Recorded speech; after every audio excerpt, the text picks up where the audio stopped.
Hey, what's up, ma gang de jaseux, amateurs de cinéma, Johnny le jaseux pour un autre jason ciné. Aujourd'hui, je vous donne ma review, mon grain de sel, mon opinion sur les films Raya and the Last Dragon, Mortal Kombat, Fatality et The Little Things. Et aussi, à la fin, je parle un petit peu de la nouvelle bande-annonce du film qui va sortir à la fin du mois de mai, A Quiet Place Part 2. Partie 2. Mais avant, je débute avec mes revues de films. Première revue, Raya and the Last Dragon. Le dernier opus, j'ai toujours voulu utiliser ce mot-là, opus. Dans le fond, c'est la nouvelle mouture. J'ai toujours voulu utiliser le mot mouture. Le dernier film, basically, de Disney. La nouvelle princesse de Disney, Raya, qui est la nouvelle princesse. Elle est née. Honnêtement, là, regarde, je suis pas un expert de princesse Disney. Là. Je sais pas si avant ce film-là, Raya existait dans un autre endroit, émission de télévision, des livres de Disney. Honnêtement, je ne sais pas. Moi, c'est la première fois que j'entendais parler de elle. Donc, je trouve ça quand même cher. Elle est née en temps de pandémie. Le film a sorti longtemps d'avance sur Disney+. Au coût modique de 34,99$. En tout cas. Mais, tu sais, après l'avoir vu, je vais vous dire si ça valait la peine ou pas. Moi, j'ai attendu que le cinéma réouvre, le cinéma de Batters, et ils l'ont présenté. Ça a été quand même pas mal populaire, encore une fois, en temps de COVID. Donc, Raya, je lui donne un très, très beau 4,5 jaseux sur 5. Oui, mesdames et messieurs. J'ai adoré Raya. Là, vous vous dites, ben pourquoi, Jonathan? C'est encore une autre princesse de Disney. Oui, je le sais. Mais il y avait beaucoup d'humour que moi, je trouvais actually drôle. Frozen, il y a de l'humour. Je trouvais pas ça drôle. Je vais être bien honnête avec vous autres, je trouvais pas ça drôle pas en tout. Comme il y a beaucoup de princesses de Disney qui ils ont pas mal toutes la même sauce, tu sais, comme on s'entend, là, tu sais. Mais reste que Raya, je trouve, sort du lot. Beaucoup plus d'action dans Raya. Pour être honnête, là, c'est, il y a des fights souvent. Il y a des bouts, c'est plus dark. Il y a des bouts, c'est mean. Ben, tu sais, mean, on s'entend. Là. On reste dans le film pour enfants. Là, c'est pas mean dans la Mortal Kombat qu'on va parler dans tout. Là. Mais, je dirais, je sais pas si c'est juste moi, mais il me semble que Disney a osé avec cette princesse-là. On met ça de même. So basically, c'est l'histoire de Raya qui vit dans... là, j'ai pas tout pris en note parce qu'il y a beaucoup pas de pointers, mais d'affaires là-dedans très précises. Elle vit basically dans une société qui anciennement était... Je vais pas dire rulée, parce que les dragons étaient pas des méchants. T'sais. C'était vraiment une belle harmonie entre les dragons et les êtres humains. Puis ben après ça, il y a eu l'extinction des dragons à arriver. Et puis là, il faut vraiment que je trouve le bon mot. Là. L'extinction des dragons a arrivé. Parce que basically, le monde a arrêté de croire et arrêté d'aimer les dragons. Puis plus que le monde arrêtait de croire, arrêtait d'aimer, plus que le mal prenait le dessus jusqu'à ce que les dragons sont disparus. C'est dans le monde de Kamundra, puis c'est des Sinister Monsters known as the Druun, D-R-U-U-N. So basically, c'est comme un genre de nuage noir, puis ben, ça transforme le monde en pierre quand ça passe dessus les autres, basically. So, puis après que les dragons sont partis, mais évidemment, tout est devenu en guerre. Ils se sont séparés en 5... on va dire continent. Parce que dans le fond, leur main continent est la forme d'un dragon, mais t'avais genre head, t'avais spine, t'avais tail, il y avait fang, les dents. T'avais 4 différents continents qui avaient craqué, puis il y avait 4 différentes, 5 différentes tribus. Puis, ben, turn out que Raya, elle voulait prouver que les dragons n'étaient pas morts. Puis, dans chaque des 5 je vais dire tribu, c'est peut-être pas le bon mot, mais il y avait quelque chose que ça prenait pour unlocker, dans le fond, pour devenir, au bout de la ligne, les 5 éléments pour faire revivre les dragons. Elle a-tu fait? Elle a-tu pas fait? Allez voir le film. Moi, là, j'ai adoré le film. Pourquoi j'ai pas donné 5? pour être ben honnête, j'ai pas grand argument. J'étais juste comme... Je dirais, ça vaut-tu un 5? Oui, en partie, mais pas tout à fait. C'est vraiment comme 4.9, mais ça donne 4.5. Après l'avoir vu au cinéma, après avoir vu le film, avoir vu c'était quoi, j'aurais honnêtement payé le 34 pièces, 35 pièces basically, pour le voir. J'ai adoré ça. J'ai été le voir tout seul. Mon petit gars voulait pas venir le voir. Puis je suis content parce que le film était presque 2 heures. Pour un film d'animation, c'est long. Habituellement, c'est 1h30, 1h35, des fois 1h25. Là, c'était un long film. Puis des fois, le petit, quand c'est trop long, il perd l'intérêt. Mais malgré probablement qu'il n'aurait pas perdu l'intérêt avec Raya. Mais il y a des personnages là-dedans incroyables. Il y a le bébé qui s'appelle Noi. Priceless. C'est juste trop drôle. Le bébé est trop comique. Après ça, il y a d'autres personnages. Il y a Sisu, qui est un dragon. Une dragonne. Ouais, c'est une dragonne. Ouais. Sisu. Qui est dans le film. J'ai actually... fait que j'aurais fait un concept. J'aurais dû mettre les Funko Pop que j'ai de Raya and the Last Dragon en oreille. Mais je l'ai pas fait. Puis il y a un autre personnage qui s'appelle... Ah, attends une minute. Là. Je suis sûr que je me trompe pas. Non. Tok Tok. C'est comme un genre... Je sais même pas comment expliquer ça. C'est pas un vrai animal. C'est comme une cockroach rencontre comme un blaireau genre de. C'est comme weird d'expliquer. Il y a comme une carapace, mais c'est comme un genre de ourson. C'est fictif, là. C'est clairement pas un vrai personnage. Mais ça, c'est basically le Robin à Raya. Le Robin de Batman, mais Tuk Tuk, c'est le... Honnêtement, c'est le Robin à Raya. Film très bien fait, très bien produit. L'histoire, excellente. J'ai pas broyé à la fin. Là, pour le monde qui écoute la vidéo, vous voyez combien convaincante qu'est ma face. C'est touchant à la fin. C'est très touchant à la fin. Il y a une maudite belle morale. Souvent, les films de Disney ont des belles morales, mais on dirait, je sais pas si c'est parce que j'ai capoté sur le film, mais Raya a une très belle morale. C'est colorful. Des fois, c'est dark. C'est juste excellent. Vous n'avez même pas besoin d'avoir vos enfants pour l'écouter. Vous allez triper, je vous le garantis. Et voilà. Si vous n'êtes pas vendu par Astor avec Raya, vous ne serez jamais vendu. Bon, on passe au prochain. By the way, Raya, j'avais hâte de le voir parce que j'aime tous les films de Disney, mais tu sais, j'avais pas un gros hype. Comme, j'aurais pas payé le 35$ sur Disney Plus avant d'avoir vu le film au cinéma. Mais là, après l'avoir vu, clairement, ça valait la peine, mais je l'aurais pas fait. T'sais. Mais un film que, s'il n'aurait pas eu au cinéma, j'aurais probablement payé pour l'écouter. C'est Mortal Kombat. Fatality. Je suis un grand fan de Mortal Kombat. J'ai pas tout joué les games. J'ai joué à quelques versions de Mortal Kombat. Le film des années 90 était vraiment excellent. Annihilation, oui, ils ont fait comme un genre de remake. C'était affreux. Celui-là, très attendu. M'as-tu déçu? Un peu. Pas beaucoup. Je lui donne un 3.5 jaseux sur 5. Par où commencer sans aller dans les spoilers? Le film est seté pour une trilogie et peut-être plus. Parce qu'à guess que le personnage Sub-Zero a dit en entrevue qu'il était on board pour 4 films de Mortal Kombat. Donc 3 autres. C'est-tu 3 suites? Ou c'est-tu 2 suites pour faire une trilogie à Mortal Kombat et un stand-alone movie de Sub-Zero? Ou je sais pas quoi ça pourrait être. T'sais, c'est drôle de faire 4 films. C'est tout le temps comme 3 trilogies. Mais en même temps, ils préfèrent basically comme 4 films, puis ça pourrait quand même être considéré comme un... Il y a il y a un quatuor, parce que ce serait pas ça le mot, mais Dynasty, whatever, quelque chose de même. Très, très, très gory.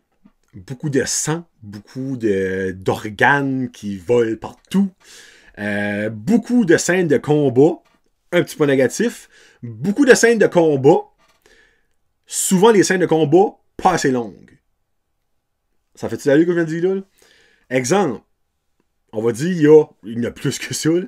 On va dire 10 scènes de combat. OK? Mais dans une scène, il y en a 3 différentes qui se passent dans 3 différents univers. Puis tu vois les clips ici, clips là, clips ici, clips là. Pourquoi pas juste n'avoir fait une belle, tu continues l'histoire, un autre belle, tu continues l'histoire, un autre belle. Moi, ça, j'ai moins aimé ça.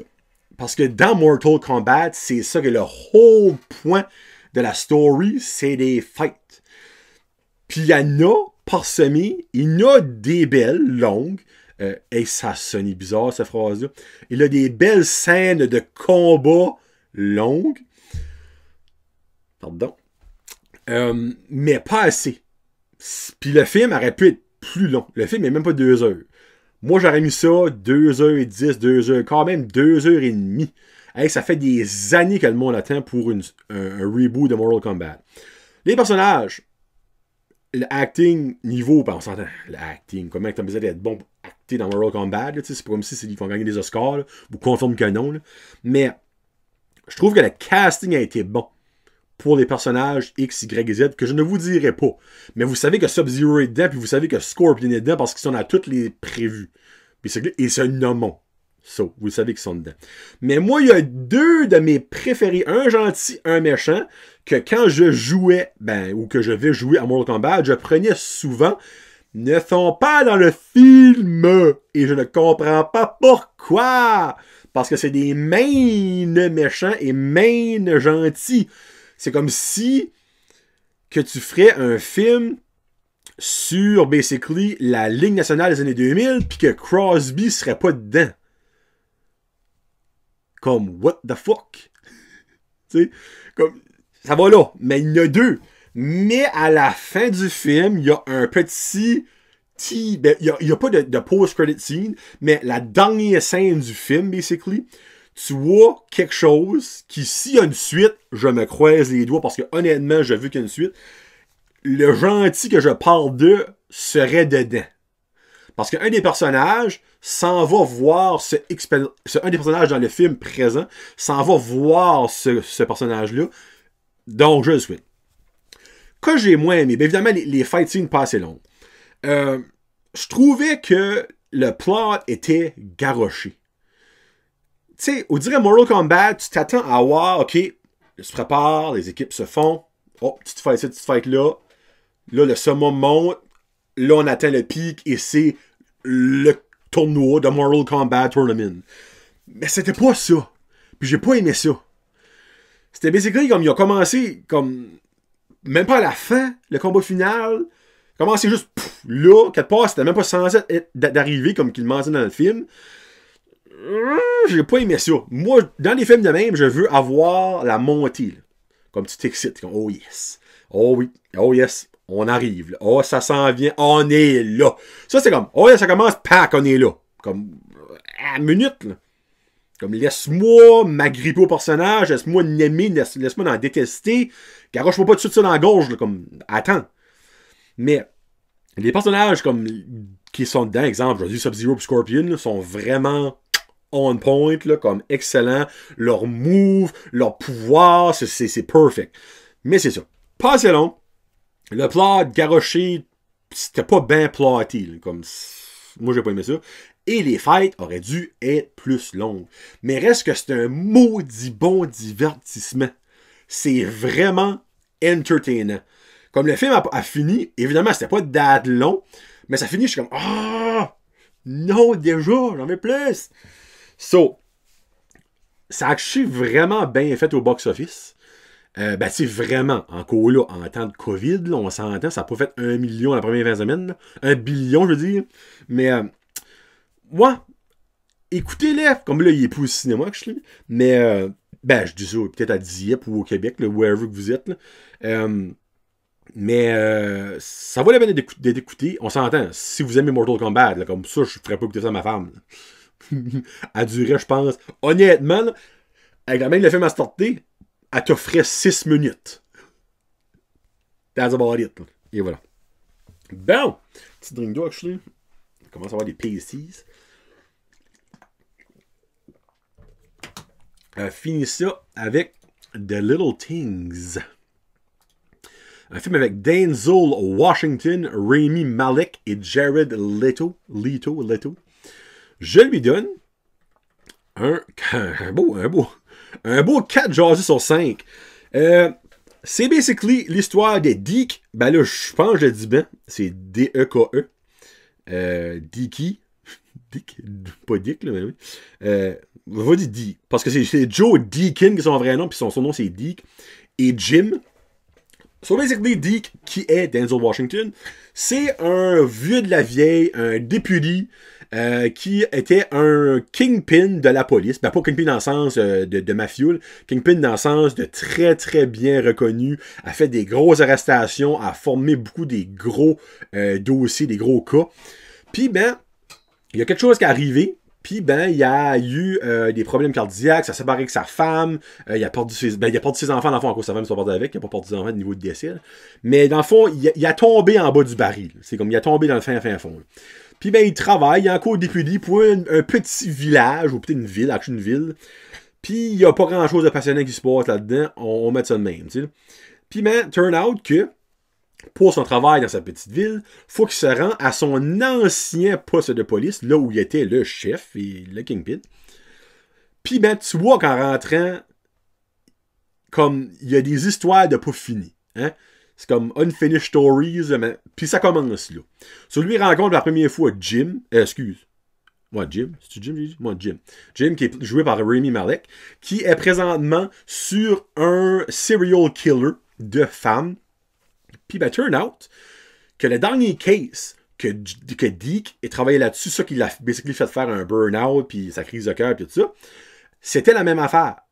Un tueur de femmes en série, mais le case a été fermé parce qu'ils n'ont juste jamais été capables de trouver. Mais là, turn out que, je pense, c'est genre comme 5-6 ans après, lui, il retourne là-bas et ils sont encore en train de dealer avec le même style d'affaires, puis turn out que ils s'aperçoivent que les deux cases mergent ensemble, que c'est peut-être la même personne. Rami Malek là-dedans, par bout, est détestable. Moi, ça va sonner weird, j'ai de la misère avec sa face. J'ai de la misère avec sa face. Je le fesserais. Je le fesserais. Comme, ça, c'est la preuve que c'est un bon acteur. Parce qu'un bon acteur va faire cet effet-là au monde. So, là-dedans, au début, il joue son fendant, son petit niveau, tu sais, comme, il y a tout un plateau en eau, puis tout marche pour lui, jusqu'à ça que, ben, basically, le case qui travaille dessus, comme Deke dans le temps, ça n'arrive pas, là. Ça arrive, il y a d'autres meurtres, aucun indice sont capables de trouver, puis là, finalement, ils mergent ensemble pour travailler. Mais tout le long, tu vois qu'il y a quelque chose avec Deke dans son passé, puis on le sait jamais. Jusqu'à presque la fin, puis c'est comme, OK!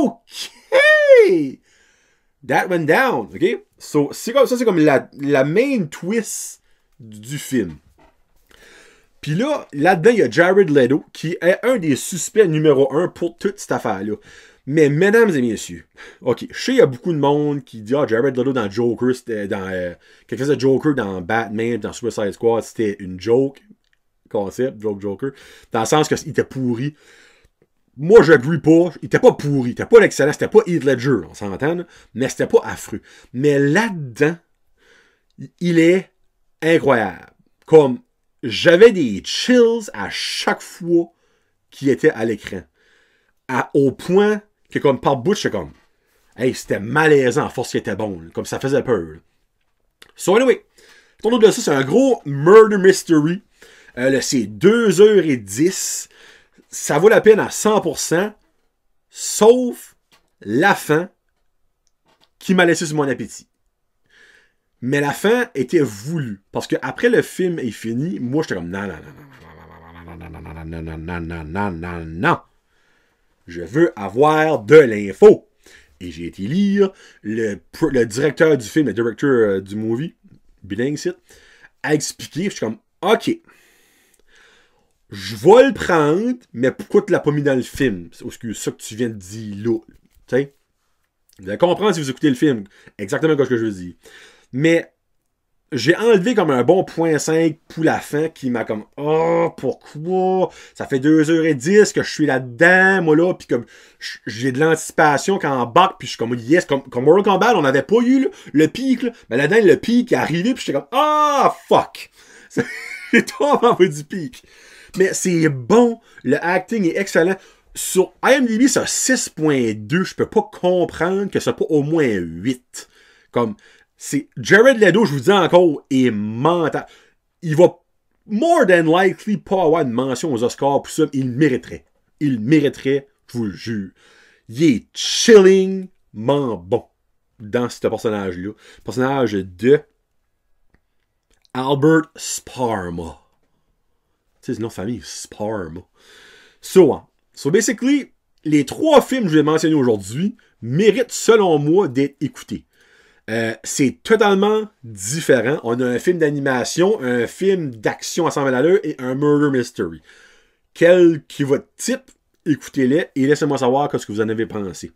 Puis pour finir, je vais parler du prochain film, la suite de A Quiet Place, qui est sorti en 2018. Ça fait déjà 3 ans.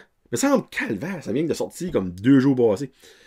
So basically, ça va sortir le 28 mai. A Quiet Place Part 2. Pas chercher moi pour le nom, mais who gives a shit. So, dans le fond, c'est comme un film science-fiction horreur. J'aime pas dire horreur parce que c'est pas horreur. Moi, dans mon livre, ça c'est pas horreur. C'est un thriller scary. Là.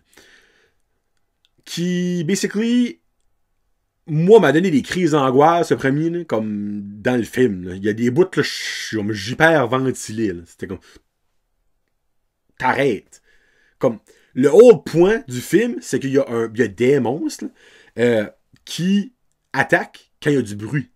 So, qu'est-ce qu'il faut faire quand il y a des monstres qui attaquent quand il y a du bruit? Fait pas de bruit. So, le film est silencieux. C'est tout le long. C'est silencieux. Mais laissez-moi vous dire que c'est pas parce qu'il y a beaucoup de choses qui est dites que le stress n'y est pas. Et ça va être la même affaire dans la suite. So, c'est encore Emily Blunt qui est la personnage principale. John Krasinski, ben regarde, fuck, c'est sorti 3 ans passés, est mort dans le premier, mais il est quand même là-dedans. So, je pense qu'on va genre avoir le avant que ce qui arrive dans le premier arrive, il va y avoir ça. Puis après ça, il y a Pendant, qui est le 1. Et la continuité va être Part 2. Mais on le voit dans le trailer, mais il est mort. À moins qu'il est ressuscité, que va falloir qu'il m'explique. Mais bon, il est dans le trailer. T'as aussi Cillian Murphy, t'as Jimon Unsu là-dedans. So, dans le fond, là, il y a encore le monstre, mais elle va réaliser, elle et ses 2 enfants. Ben là, il y en a une qui est sourde. Dans le fond, elle sait pas quand elle fait du bruit. Ça, c'est calice, quand va pas tu fais du bruit. Ils sont encore là-dedans. Ils réalisent qu'il n'y a pas un, dans le fond, le monstre. Ben, les monstres qui sont méchants. Il y a d'autres choses qu'il va falloir se watcher, incluant d'autres humains. Et voilà. Ça sort le 28 mai, donc à la fin du mois. Ça va être dans un prochain review de Jason Ciné. Donc, le prochain review de Jason Ciné va peut-être inclure A Quiet Place, parce que dans le fond, il n'y a pas grand-chose à voir prochainement. Il y a Wrath, W-R-A-T-H, Wrath of Men, avec Jason Statham, que je vais voir cette semaine. Après ça, je vais attendre de voir ce qui va se passer. Il y a Nomadland, je vais peut-être aller le voir, mais il est free sur Disney Plus right now. So, je l'écoute sur Disney Plus, puis je le mets dans un review Disney Plus, ou je le vois voir au cinéma, puis je le mets dans un review de film. On verra bien. C'est pas d'aller de mon style, le film, là, mais anyway. So, bon film, bon cinéma, bon streaming, bon tout. Je vous aime fort. C'était Jean de Jazu pour Jean Ciné. Peace out. Hashtag cinéma.